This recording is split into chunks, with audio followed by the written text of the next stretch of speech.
This week in Boomtown, could a big rezoning plan bring life back to this North Columbus corridor? What longtime residents hope to see next for an area once known as Restaurant Row. Plus, what was supposed to close at the end of the year is now shutting down in just weeks. We are tracking the fallout from Chilikothy's historic paper mill and what could come next for the community. And rising property taxes putting pressure on longtime homeowners. Bam, bam, bam, here come these, and I'm saying bam, bam, bam, house taxes, can take somebody's dream and turn it into a nightmare. Just ahead, how two Columbus women are fighting to stay in the homes they've built their lives around. Central Ohio certainly is booming. We all see it, and we can all really feel it. So here's what we uncovered this week in Boomtown.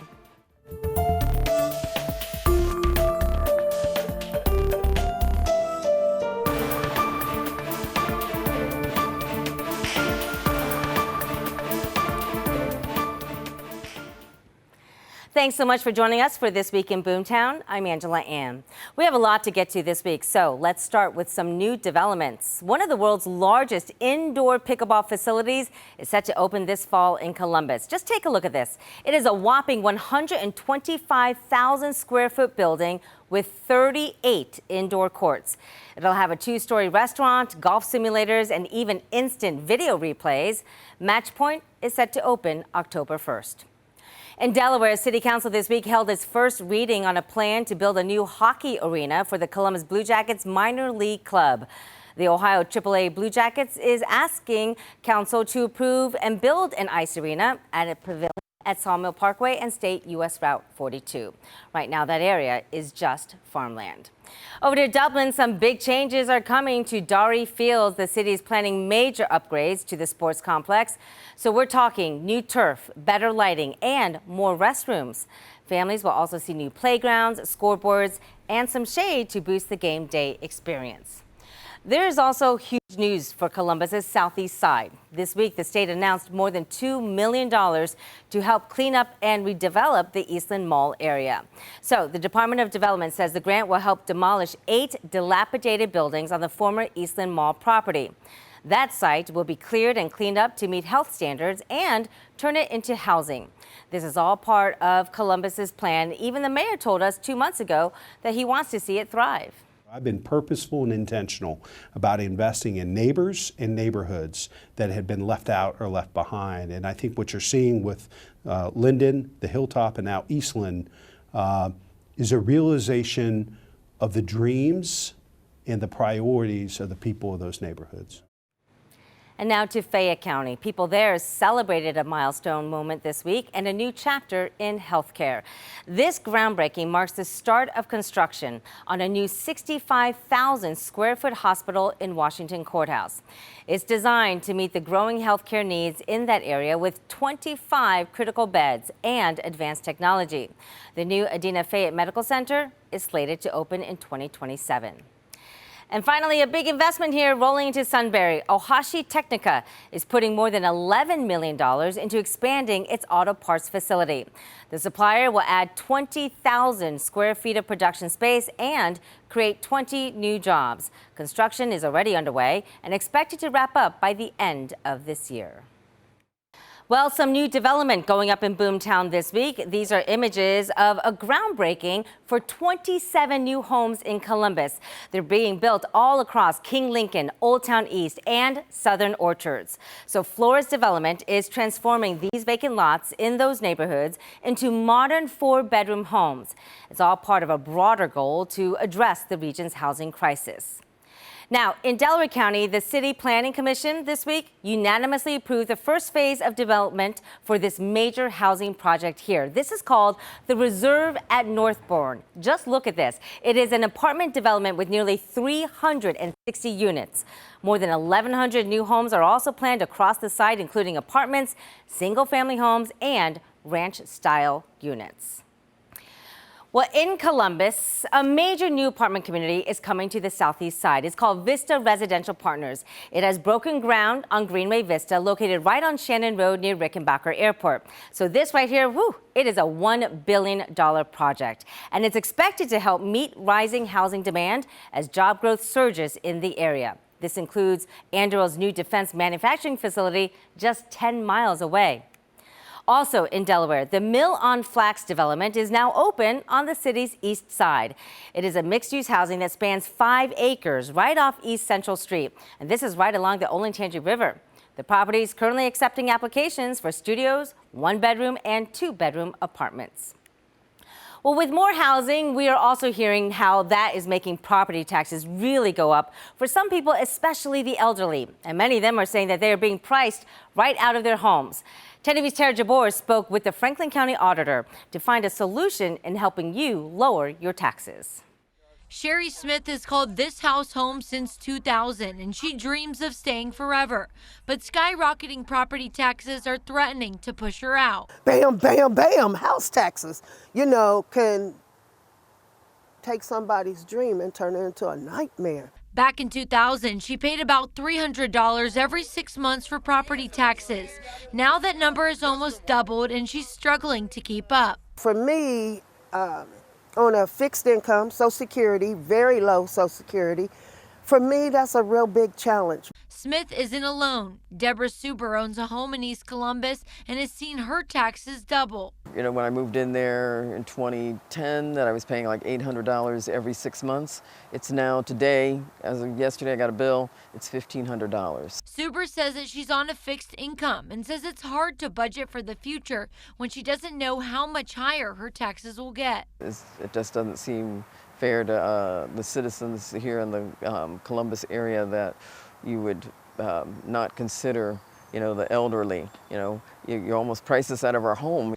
Michael Stinziano, the Franklin County Auditor, says property taxes are made up of a property value plus your taxing district. He says when people go to the polls, they should consider how the levy will affect their taxes. So it runs the range, school districts being one of the largest benefactors, but also social services, police and fire levies. There are ways to save on your property taxes. First, if you are elderly or permanently disabled, then you can apply for the homestead exemption. That exemption will shield the first $28,000 from taxes.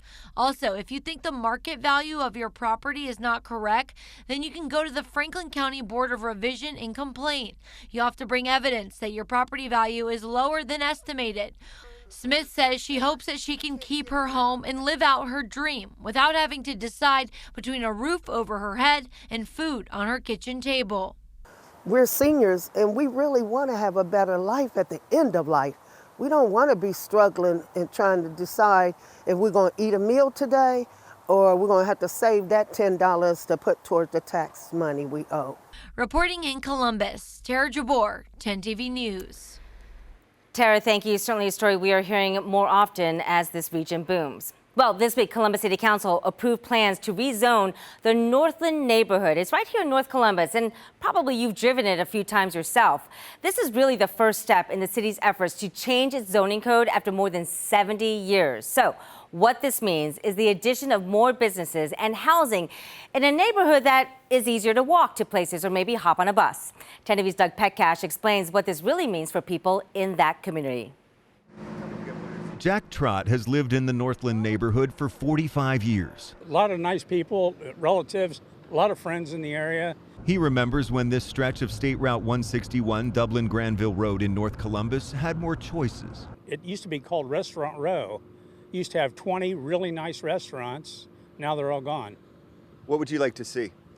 I'd like to see more restaurants, at least 10 restaurants. Columbus City Council President Pro Tem Rob Doran says the city's plan to update zoning regulations for 160 parcels in Northland could be the trigger to transform the area over time. The type of change that we're expecting and hoping to see will be measured in years, not in days, weeks, or months. The Northland rezoning is part of the Zone In initiative to update the city's 70-year-old zoning code.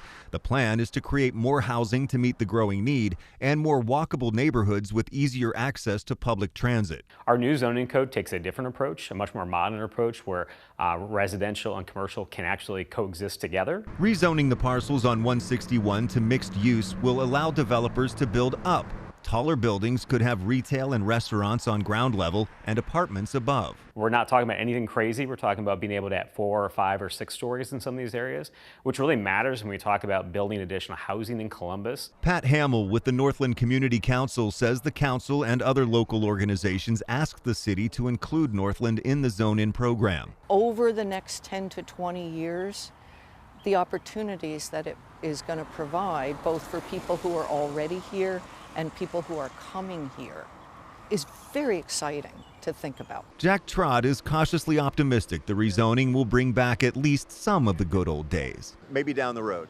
Yeah, maybe. Probably not in my lifetime, but maybe in yours. Hopefully it's in all of our lifetimes, but Doug, thank you so much. City Council members say they will incorporate feedback from hundreds of people over a 60-day public comment period, and this will really help them figure out what the Northland rezoning should look like. And as we said, this is part of a massive undertaking to reshape the capital city by improving its zoning codes.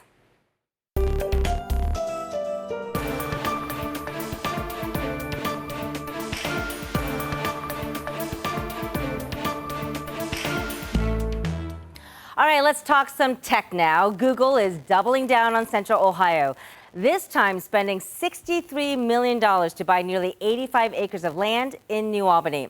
Now, this is just 4 miles from the company's current data center campus, and this is video from their first data center there in New Albany. While no official plans are set, the site could support future data center growth as Google continues expanding its footprint in this area. Now, the move follows a massive $2.3 billion investment from Google announced just last year. Well, it's just the latest development in Central Ohio's transformation into the Silicon Heartland. But with all those data centers and hubs comes the need for a lot of power. A new solar project could be coming to Fairfield County. It's called Carnation Solar, and it wants to build a 142-megawatt facility across 1,600 acres in Amanda Township. Locals can weigh in at a public hearing August 11th, and that is happening at the Amanda Clear Creek High School. Well, that's not all. Invenergy broke ground this week on the Pleasant Prairie Solar Energy Center in Galloway. This is going to be a $230 million project to power thousands of homes. It'll also create up to 300 jobs during peak construction. And with more focus on solar energy, more people are turning to solar power, but they could see a huge hit when it comes to savings. If President Trump's big, beautiful bill passes Congress, it would end the 30% solar tax credit at the end of this year. So that means anyone looking to add solar panels to their homes could pay thousands more. And even people who don't have solar, well, you might see an increase in your bill. So one of the things that is both interesting and a bit scary is that if this bill passes, everybody's power bill will go up. So you might think, oh, well, Abby, it just affects people that have solar on their roof, right? But that's not actually true because a lot of your power that you get from your utility is actually coming from solar. Taking away these tax credits has an effect on everybody's power bill. So this would also have a direct impact to solar manufacturing. Ohio right now is a leading hub in the country, and experts say any cuts could lead to potential job losses. We think there's about 5,600 jobs at risk. And, you know, we say the word jobs, but it's actually people, right? There are 5,600 people that are at risk of losing their livelihood, and then at least 21 factories across the state that are at risk of closing. Well, the bill has passed the House and is now in the Senate in Washington. President Trump says he would like to sign it by July 4th.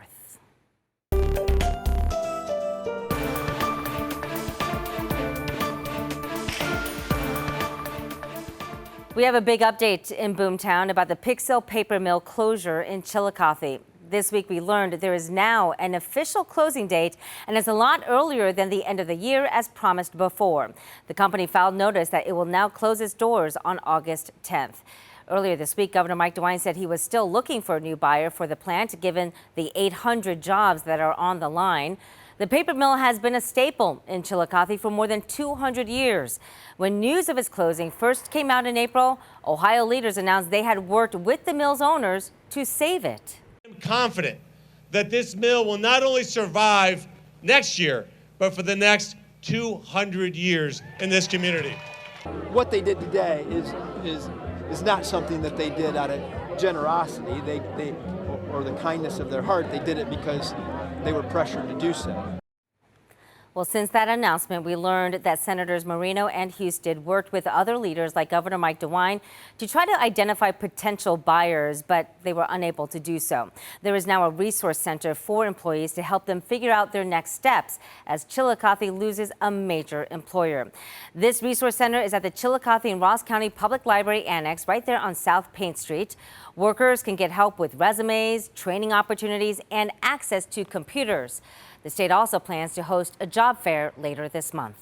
Well, this week we had a chance to talk to Senator Marino once again, and we asked him what's next.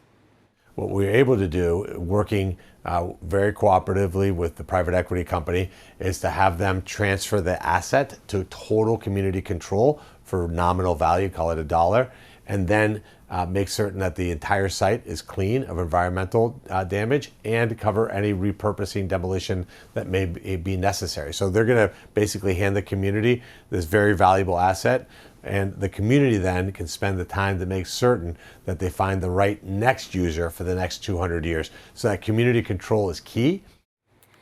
And Senator Marino says there are other parties looking to take over that site for completely different uses. But we did get a bigger picture with Ohio's job outlook this week. The latest data shows nearly 13,000 new jobless claims and about 40,000 continued claims in our state. Experts say that is a sign more people are still struggling to find stable work, even as summer hiring picks up. Well, leaders in Franklin County are hoping to help fill jobs with a new workforce training initiative that will better connect residents with careers in skilled trades. This is basically a paid apprenticeship in high-demand fields like electrical work, plumbing and pipe fitting, general construction, steel work, and much more. Also, programs like that are popping up all around our region, and Central Ohio is really stepping up to meet it. 10 TV's Kara Lake shows us a metalworking boot camp that opened this week. I'm here at Ohio State, where students as well as professionals across the country are taking part in a unique boot camp here where they're hoping to build the manufacturing industry here in America. The program is called METAL, and it's backed by the U.S. Department of Defense and led by IACME. After completing an online training, those who sign up participate in a week-long boot camp where they learn about metal casting, forging, and machining, skills the U.S. Department sector says they desperately need. I got a chance to talk to one of the instructors and a student who participated this week. We're in an industrial manufacturing space right now. This is a smaller scale one, but this is what industry looks like, and most of them wouldn't have had the opportunity to see something like this without this boot camp. But being able to act more as an employee, more as a leader, has been something that I think is invaluable, especially when I'll be joining the workforce in the next couple of years. And if you would like to take part, this boot camp is free, and there's still room for you to sign up in classes that are happening later in the year. Reporting from Columbus, Kara Lake, 10 TV News. So exciting for them. Thanks, Kira. We do want to hear from you. If you have questions related to Central Ohio's rapid growth, or if there's something you want us to look into, just text us 614-460-3345. And if you are watching us on our YouTube channel, just make sure to like, comment, and subscribe. You can also drop a question in that comment section, and we'll do our best to get back to you. And don't forget, we also have our 10 TV Plus original, Welcome to Boomtown. You'll see how all our stories try to seek solutions for everyone in Central Ohio. I'm Angela Ann, and thanks so much for watching This Week in Boomtown.